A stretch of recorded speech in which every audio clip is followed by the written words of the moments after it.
Hi, I'm Bill Spalding. Welcome to WCS Money Tutorials. Bitcoin has been on a tear recently, rising past $50,000 after Bitcoin exchange-traded funds were introduced. However, many people are predicting much higher increases. Some market pundits have predicted prices of $60,000 to $75,000 by the end of 2024 and $130,000 by the end of 2025. Some predictions have been as high as $500,000. And some have predicted $1 million by 2025.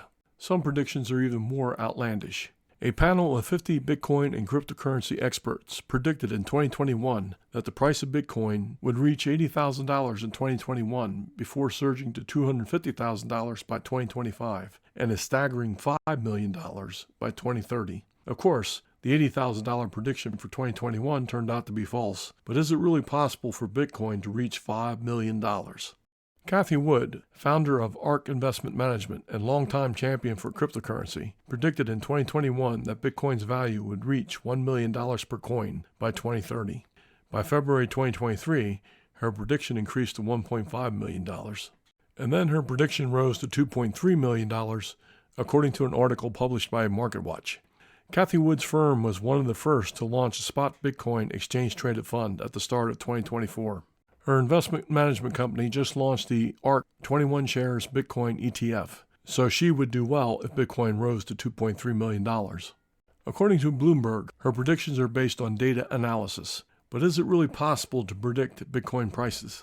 Of course, if any of these predictions come true, then you can make a fortune by buying Bitcoin. But is there any way to assess whether any prediction will be accurate?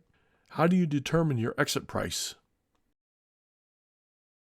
Many crypto experts predict that Bitcoin will soar because of the recent approval of exchange-traded funds, which will draw in institutional money, and the halving event that will occur early in 2024. The main reason why many people think Bitcoin will soar is because of its limited supply. The Bitcoin network was designed so that no more than 21 million Bitcoins will ever be mined, and that maximum will not be achieved until the year 2140. As you can see from this graph, most of the Bitcoins that will ever exist already exist, so the supply will not increase much more. Although Bitcoin's original purpose was to create a trustworthy form of money, most people buy it in the hope of selling it at a higher price. Since the total amount of Bitcoin will never exceed 21 million, Bitcoin promoters think that Bitcoin could reach a price of $1 million or more if only part of the money supply of the world is replaced with Bitcoin. How much higher could Bitcoin go? There is a lot of money in the world. According to this source, there is almost $40 trillion in liquid money, $90.4 trillion of broad money, and a worldwide value of the broadest category at $215 trillion. These are 2020 figures, so they are probably higher now. Even if these figures are somewhat inaccurate, no one can doubt it is a big number. If people started using Bitcoin as liquid money, and it was the only form of money, then each Bitcoin would be worth almost $2 million.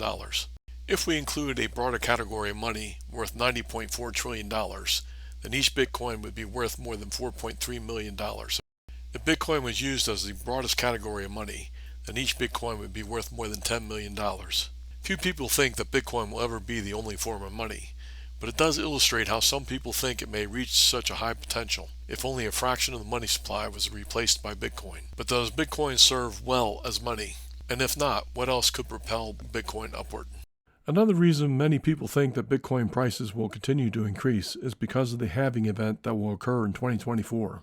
New Bitcoins are only created as a reward for miners. The Bitcoin halving event happens every 4 years, where the rewards of new Bitcoins to miners are cut by 50%. Since Bitcoin's price has increased after each of the halving events in the past, many people think that future halving events will have the same effect. However, there is no evidence that the halving caused the price increases.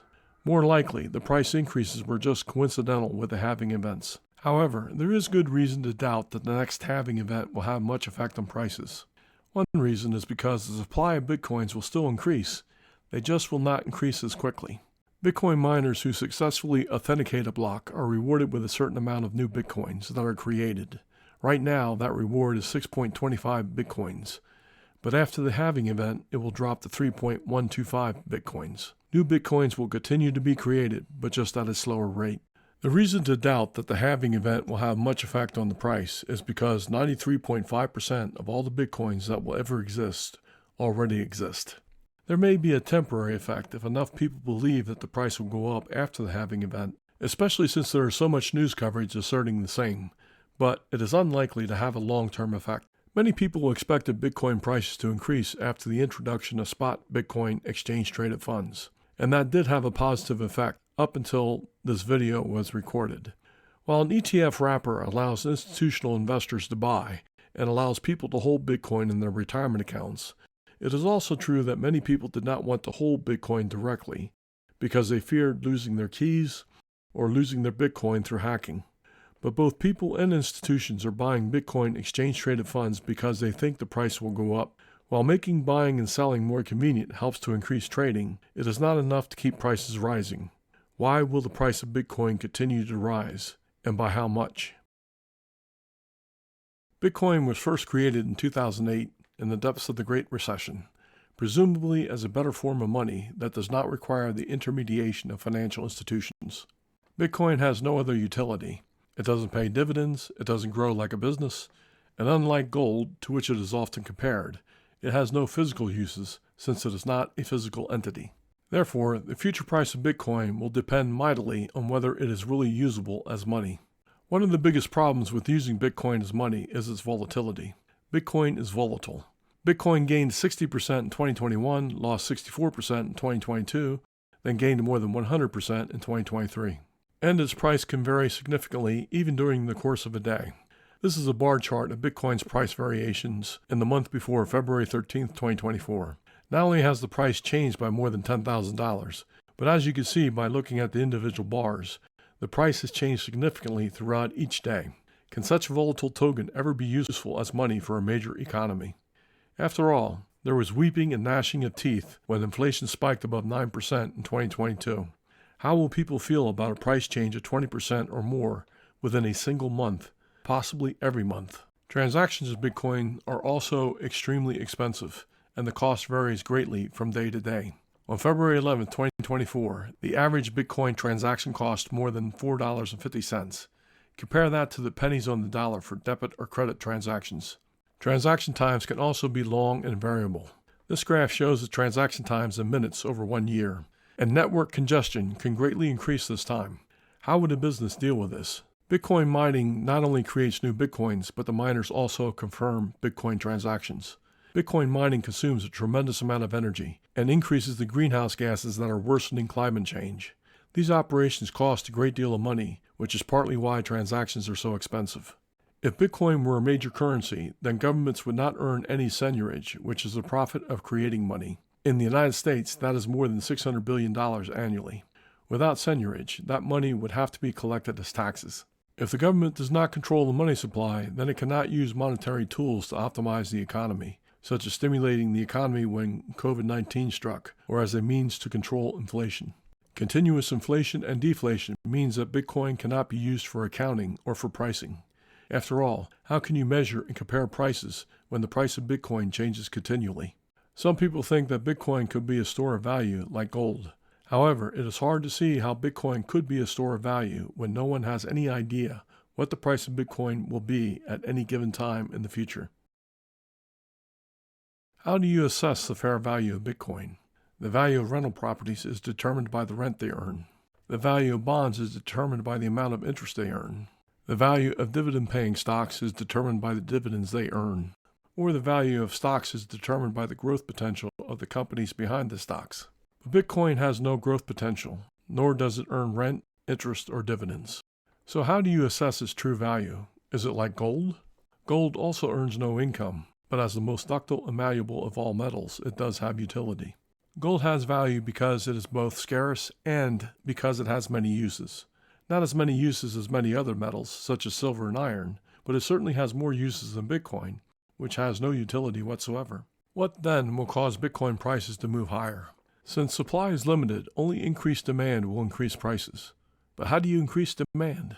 One thing that moves prices higher is the same thing that has caused Bitcoin to move higher since its inception. Good old-fashioned hype. Convince people that Bitcoin is the future of money. Convince people that buying Bitcoin will make them rich. Then, of course, there is always the fear of missing out. FOMO, they call it. What better way to create FOMO than to make outlandish predictions for a gullible public? You don't want to miss out on something that might be worth millions later, right? Bitcoin whales are stocking up, moving the price up to create that fear of missing out, getting ready to sell to you for a much higher price. And yes, they will eventually sell. Eventually, everyone must sell because there is nothing else you can do with Bitcoin. Yes, even holders must sell, or they will never benefit from their holding. But is it possible for Bitcoin to reach hundreds of thousands or even millions of dollars? Sure, it's possible. It's just not very likely. The fact is, there is no way to predict the price of Bitcoin, since that would entail being able to predict how much demand will exceed supply. You would have to predict future hype and FOMO, and how people would respond to that. I got a news bulletin for you. There's no way to predict that. And in time, it will become clear to more and more people that Bitcoin is nothing more than a Ponzi scheme, and that its intrinsic value will never be anything other than zero. It was not created as a Ponzi scheme, but in actuality, that is what it is. Moreover, there is no realistic basis for predictions made by others, whether by Goldman Sachs or Cathie Wood or by anybody else. They may claim that their predictions are based on something, but there is no evidence, nor is there any reasonable basis to believe that their black boxes can realistically predict prices. What can be said is that the higher the prediction, the more likely it will never become true. Retail buying is starting to increase, but is still well below the last crypto bull market. But if prices keep going up, it will be hard for many retail investors to resist. FOMO is a powerful force. You can profit by trading Bitcoin. After all, people continue to trade cryptocurrencies that never claimed to have any value, that even started as a joke, such as Dogecoin. Yes, Dogecoin is still around. But do not buy and hold, especially in the hope that Bitcoin will rise to someone's predicted price, because, as I have argued, there is no provable basis for any prediction. You will be buying in the hope that someone else will pay even more than you did. That is how this works. Remember, without exception, buying high means there will be less upside potential and greater downside risk. Don't be the sucker buying at the top. Thank you very much for your time. If you liked my video, please give me a thumbs up and subscribe. I would appreciate any suggestions, so please leave them in the comments below. Check out my website at thismatter.com for more than 850 in-depth fundamental tutorials in personal finance, investments, and economics. Check out my books on money at williamspalding.com. Thank you.